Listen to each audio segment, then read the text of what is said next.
Prana.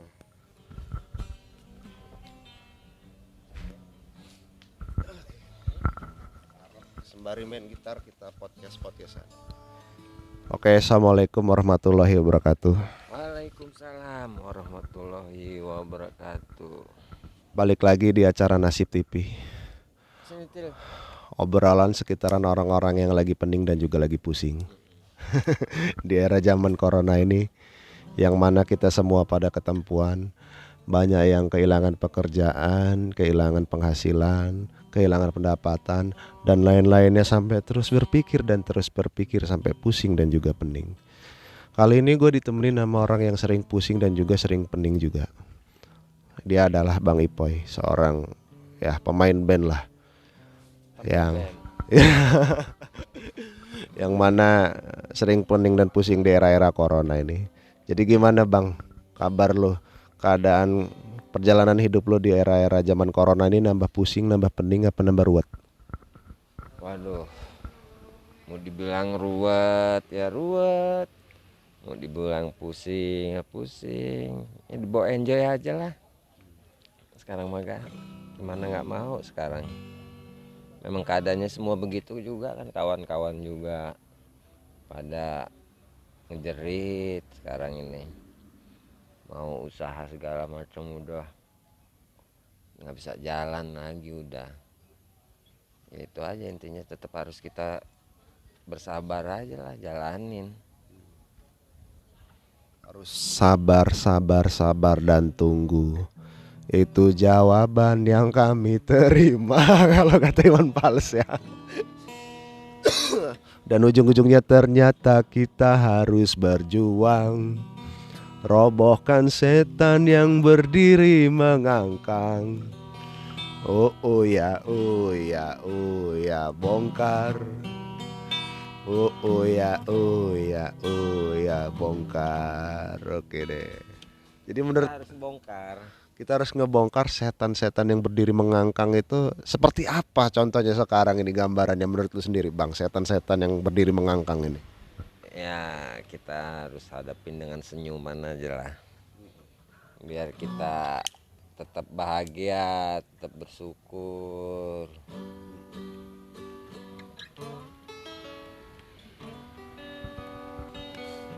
Bahagia dan bersyukur. Itu aja lah ya, walaupun banyak setan-setan yang nggak ngerti kita di sana perbuatannya mau ngapain. Jadi Bang Ipo ini adalah pemain bass dari sebuah band yang bernama Kompares, yang sudah bertahun-tahun lamanya berkarir sana sini sampai pening pusing ya Bang ya. Pusing tujuh keliling pusingnya gua. Pusingnya ini karena apa nih Bang? Karena lo mengharapkan apa dari perjalanan karir band yang udah bertahun-tahun lamanya sampai sekarang ini? Enggak, gua berharap banyak sih. Kalau untuk sekarang ini ya berharap gua bisa menghibur orang, kawan-kawan, itu aja sih. Ya intinya juga kalau bisa kita bermusik, kita bisa menghasilkan gitu ya, untuk kembali lagi untuk kebutuhan orang rumah coy. Orang rumah di rumah, gimana caranya main musik itu, yang suka main musik jadi menghasilkan penghasilan gitu. Jadi ya apapun kegiatan di musik bisa benar-benar jadi apresiasi yang benar-benar memenuhi kebutuhan hidup orang banyak. Bukan orang banyak sih ya, orang-orang terkait lah. Jadi band Kompares ini sebenarnya filosofinya tadi udah dijelasin juga sama Bang Ipoy. Kompares ini adalah komplotan orang-orang stres. Anak-anak stres. Anak-anak stres, Kompares, komplotan anak-anak stres. Stres itu gara-gara apa Bang? Karena kita stresnya stres mikirin musik. Kayak mana kita bisa bermain musik, berkarya, itu aja untuk ngehibur lagi kembali. Jadi stresnya bukan bukan stres karena stres diputusin pacar ataupun enggak. Kita situ untuk berkarya aja. Jadi gue punya komunitas itu kan dulu kan. kita untuk berkarya harus kita stres. Gue juga banyak ngerangkul anak-anak kawan-kawan yang dulu jalannya udah nggak bener sih, ke narkoba, gue lariin ke situ. Jadi kita punya karya gitu, punya. Jadi stresnya karena musik, bukan karena mikirin nasib. Ya nasib juga sih, nasib musik. Jadi gua tuh di musik tuh harus gimana gitu lah ya, maksud lo ya. Supaya Iya. bisa bisa jadi sesuatu something banget tuh musik kan gitu. Atau di era yang pernah gua lihat, gimana sih dari musik ini gua bisa ngubah nasib jadi orang kaya, jadi artis terkenal. Dulu ini sih begitu kepikirannya, zaman dulu sih gue pikiran begitu. Kalau pas kesininya ya gue nggak, ya artis itu bisa di luas, di art itu kan seni kan, artis itu kan penggiat penggiat seni, jadi bukan jadi selebritis ya istilahnya kan. Ya tetap artis, gue ini artis, musisi-musisi di Lampung semua artis. Art itu seni, is itu orangnya orang yang menjalankan seni, walaupun nggak terkenal se-Indonesia. Cuman kebanyakan orang ngategoriin artis itu harus terkenal, harus jadi orang kaya se-Indonesia. Nah, gitu ya, selebritis kalau mereka kan. Cuman kebanyakan orang mengategorikan gua main musik nih, gua ada artis nih bakal terkenal. Allahu alam. Karena ya itu tadi, balik lagi, kita memilih musik, mau stres di musik itu tujuannya buat apa bro, kan gitu. Buat sekedar have fun, hobi, pengen ditonton orang walaupun nggak banyak-banyak amat, atau emang target. Jadi buat tuh sendiri itu pada era waktu itu musik itu buat target apa buat iseng aja bang? Ya intinya kemarin dulu itu awalnya sih gua ya pengen ngeband aja. Kalau zaman masih SMA SMA itu kan pengen ngeband lah dulu kan, pengen banyak cewek dulu kan, cewek-cewek kan. Intinya nggak ada, belum kepikiran ya kesininya. Akhirnya kita kepikiran kita harus punya karya utama itu kan. Lu ngeband ngeband nggak punya karya kan kerok kita kan. Kita punya karya sendiri gitu kan akhirnya. Oh ya kalau sekarang mah enak, kita punya, mau punya karya juga tinggal, kawan-kawan juga udah banyak yang ngetrek di punya tekan, punya studio kan kita. Kalau zaman dulu mah susah, kita mau ngetrek aja, mau recording sampai bisa. Kalau paling zaman dulu itu paling das aja di Lampung itu. Kalau enggak kita Jakarta, Romeo belum bisa dulu, paling cuman live aja dia.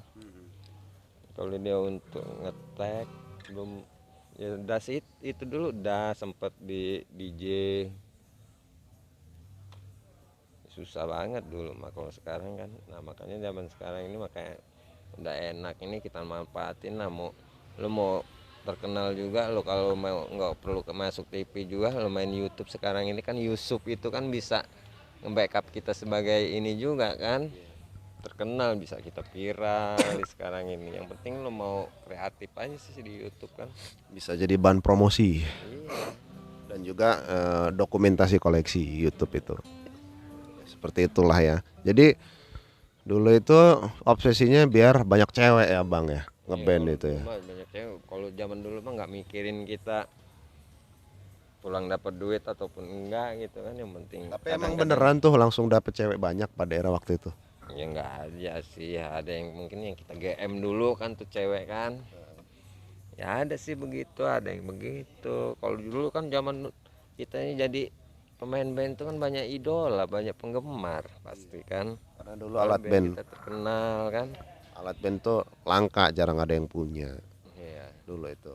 Kecuali orang berduit banget. Jadi band itu ya salah satu alat, jadi hal yang mengidolakan pada waktu itu. Wah anak band, lo anak band keren kan gitu. Padahal ngeband juga belum tentu dapat duit ya. Iya, seneng-seneng aja dulu mah. Seneng aja. Festival. Jadi Yang penting ngumpul-ngumpul aja lah sama kawan. Biar bisa ngumpul sama kawan intinya kan nih. Apalagi udah lama kayak gini, udah ada tempat juga kita untuk ngumpul-ngumpul, akhirnya kawan-kawan yang lama kita bisa ngumpul juga. Intinya gue kemarin itu ya, intinya gue punya band itu intinya gue begaul gitu. Walaupun gue dulu zamannya otodidak, mau nyari sekolahan aja dulu nggak susah, cari sekolah musik dulu nggak ada walaupun ada juga paling mahal, dulu nggak ada, paling perorangan aja sekolah musik itu kan. Jadi otodidak, yang gue andalin gue begaul sana sini, gue begaul, gue banyak teman. Nah sekarang kalau lo mau main musik lo hebat ataupun segala lo punya kalian lo hebat, lo nggak begaul lo nggak dikenal orang sekarang kan. Zaman dulu, kalau sekarang enak kan, pakai YouTube aja kita nggak kenal, kayak Alibata siapa yang kenal dia awalnya kan, viral gitu aja kan. Sekarang ini enaknya begitu. Zaman dulu zamannya gua, makanya gua andalin gua begaul gitu, sama siapa aja, gua main pasar dulu zamannya. Zaman-zaman susah gerilya lah, zaman-zamannya narkoba dulu itu.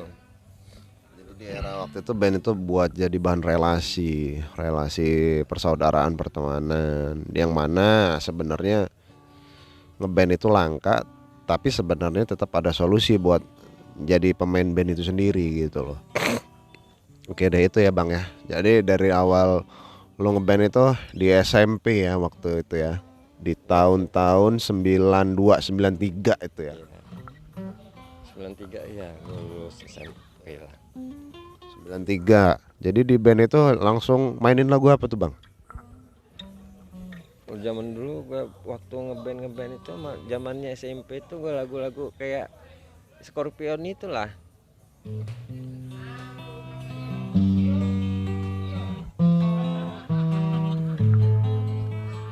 Nah itu gue dulu pertama kali gue bisa main gitar SMP, itulah gue ngeband lagu-lagu gitu, lagu-lagu Lagu inilah ya. Lagu Led Zeppelin yang agak sangarnya ya. itu belum sanggup gue yang kalau Zeppelin ke gue mulai itunya SMA itulah gue bawa Rolling Stone kalau enggak ya. Stone ya. Era-era perjuangan, belum pakai distorsi waktu itu. Iya. Tahun 93 sampai terbentuklah Kompares di tahun berapa tuh Bang? Kompares 93 berdiri itu adanya, memang dari tahun 93 Kompares. 93 sampai rame-ramenya di 98 di era Ya, Slankers Lampung. Slankers Lampung lagi rame-ramenya itu 97 98 yang mana pendahulunya anak-anak slang yang berangkat ke Potlot itu dari Kompares dulu, setelah itu Kenari menyusul ya. Karena waktu itu di Kompares di Zebra tempat lagi nggak ada, pindahlah waktu itu ke Kenari di Widya Loka yang ada tempat lapangan nggak kepake gitu lah ya, make di situ. Ada dulu rumahnya Om Diding itu, ada lapangan tenis kalau nggak salah di situ ya, di situlah Widya Loka itu sekarang jadi hotel itulah, hotel apa itu belum jadi itu ya. Hotel depan Gramedia ya. Iya. Jadi di situ sejarahnya. Ya salah satu inilah komunitas di Bandar Lampung yang banyak orang-orangnya lah ya. Slang waktu itu ya. Itu lagi zaman-zamannya selengker bener lagi ya, mulai berkembang-kembangnya besar itu. Masih jarang-jarang ya, dulu bayangin untuk daerah baru selengker Bandar Lampung, selengker Lampung aja yang diresmiin sama slengnya langsung itu untuk daerah. Karena waktu itu pertama kalinya Slankers yang di luar Jakarta itu Lampung di tahun 98 pasnya ya. 98 tuh Lampung, di korannya ada ya waktu itu ya, masuk koran pada waktu itu. Karena walaupun di Pulau Jawa juga belum ada ya, Semarang, Jogja. Ya ada mereka, tapi mereka nggak diresmiin slang sama slengnya langsung. Jadi slangnya langsung Mas Bim sama kakak datang waktu itu. Ya datang lengkap personil orang itu di sana. Jadi sempat jamming lah waktu itu di situ ya. Nggak sempet sih jamming, cuman mereka ya mereka aja yang main. Slang aja yang main berapa lagu itu ya. Waktu itu begitu. Foto-fotonya masih ada kali ya? Masih ada sih itu di Selengker kalau nggak salah. Di Selengker Sekerta di ininya sekretariatannya. Di potlotnya. Enggak, di Patsan di apa ya, Selengker Lampung ya. Oh iya iya, di era waktu itu. Lampung sangat ini banget waktu itu sama slang fanatik. Oke deh, itu di era-era salah satunya keterkaitan Komparis sama Slankers dan juga Kenari, tempat yang benar-benar berpengaruh ya dalam perkembangan hobinya anak-anak musik ngeband waktu itu. Oke deh, ini balik lagi di era ininya. Jadi buat harapan lo buat anak-anak ngeband di Lampung ini gimana nih Bang, masalah karya-karyanya yang lagi mandek-mandek, lagi pening-pening, pusing-pusing ini harusnya bagaimana anak-anak band ini demi kekompakannya tuh gimana gitu? Ya tetap berkarya ya, harus berkarya, dan juga ya kita harus intinya bergaul lagi, kembali lagi kita ngobrol, punya ide, punya apa. Kayak di sini kita punya ide, punya apa, kita inspirasiin di sini, kita buat acara pakai mana nantinya kan. Ya kita ramein lagi aja lah untuk anak-anak. Kita kumpul satu titik, kita jangan pecah-pecah, punya ini, punya kelompok masing-masing gitu kan. Tetap kita harus punya wadahnya. Wadahnya ya di sini Pasar Seni, Iya, kebetulan. tetap harus di sini. Kita memang tempat stage dari disediain tuh kan, untuk yang panggung besarnya, stage besarnya ada di sini. Kita untuk stage lesehan kan bisa di sini kan, amplakan. Ya mudahan pandemi cepat berlalu dan kita juga bisa kita buat acara besar lah kalau bisa, untuk pertama kalinya Bandar Lampung. Gimana kita kumpulin band-band senior juga, kita bawain lagu-lagu 90-an kan, Senior dan junior yang saling merangkul. lagu-lagu 90 kita gabung semua ya. Walaupun yang masih baru-baru ngeband, junior ya saling membaur, nggak apa-apa lah. Ya tergolong gue juga baru diketahuin orang tahun berapa ya? Tahun 45. Tahun zaman Android aja, zaman Facebook orang pada punya sama YouTube. Nggak kerasa juga ya. Ya gue juga orang tahun berapa sih main musik? Nggak ini amat, nggak bagus-bagus amat main musik gua. Cuma numpang sana numpang sini, walaupun gua ngebandnya nggak jelas. Nasib guys. Jadi harapan itu tadi, kalau bisa anak-anak band di Lampung itu saling solid, silaturahminya ada. Jangan saling sikut lah ya, saling sok ngartis, sok jago paling. Wah gua nih ciptaannya paling top. Belum tentu ya kayak gitu ya. Kayak mana kita bisa ngetop kalau umpamanya kita nggak ngehargain kegiatan orang lain. Nah itu juga sih. Ya kembali lagi intinya kita harus, kalau kita mau dihargai lah, kita harus menghargai orang lah.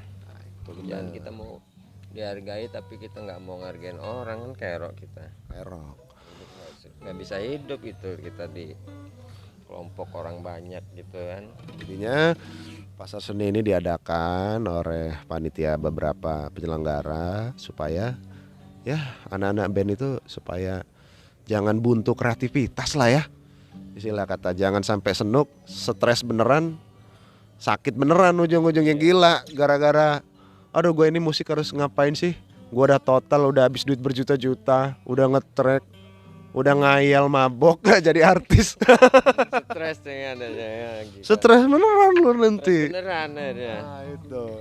Jadi stres itu harus ada takarannya bro, jangan berat-berat. Boleh istilah kata ala kadarnya berseni. Cuman itu tadi harus bersosialisasi, memahami setiap musisi. Oke deh. Itu ya tadi pembahasan dari Bang Ipo ya, yang mudah-mudahan bisa jadi masukan buat anak-anak band yang lainnya. Karena Bang Ipo ini udah ngelotok pening lama juga main musik bro, udah sana sini cuman di budget thank you. Ya Bang. Karena kita kembali lagi ya, nasib. Namanya seni itu kan mahal sih, nggak bisa dinilai dan harga sih sebenarnya kan, nggak bisa dinilai dan uang sebenarnya. Ya kadang lu bayangin harga alat musik itu yang paling murah berapa sih? Paling Gope ya kan, efek itu harga murah diinjek-injek, kita kayak mana kita mau penampilan bagus, performa, kalau kita itu kan dari harga beli senarnya belum gitu kan, beli bassnya, beli gitarnya itu kan, intinya kita bisa menghargai lah gitu kan.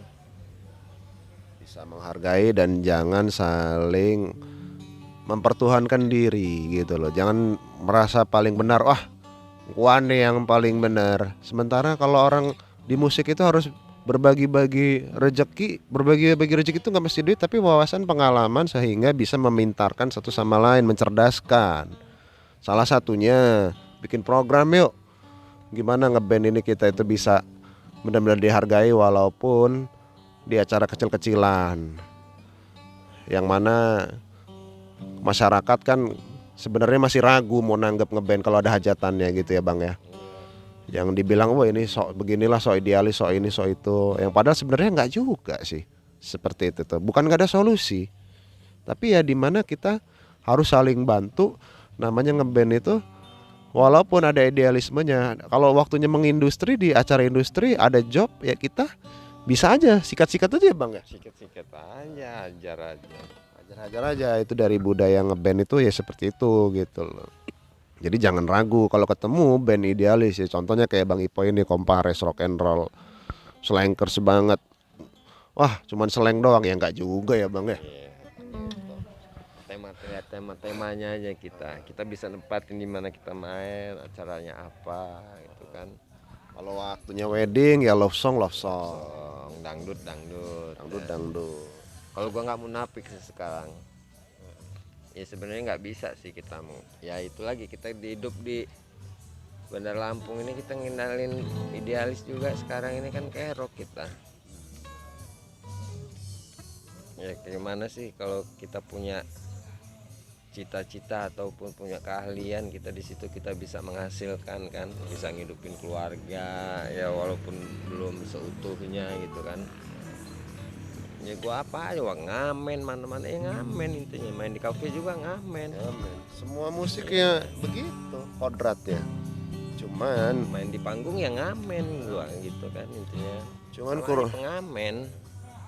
Cuman dikurangin lah ya, kalau bisa budaya di Lampung ini kebanyakan itu saling sikut, saling paling artis, paling top. Nggak juga kayak gitu, nggak bisa. Karena mau jadi artis apa enggak itu balik lagi ke nasib ya. Iya. Balik lagi ke nasib sama suratan takdir gitu loh.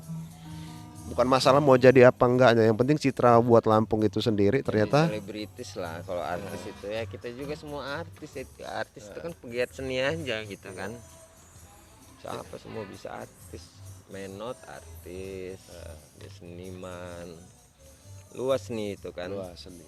Musisi, seniman yang Main punya, sinetron. punya istilahnya punya kreativitas lah, bisa dibilang seni kan.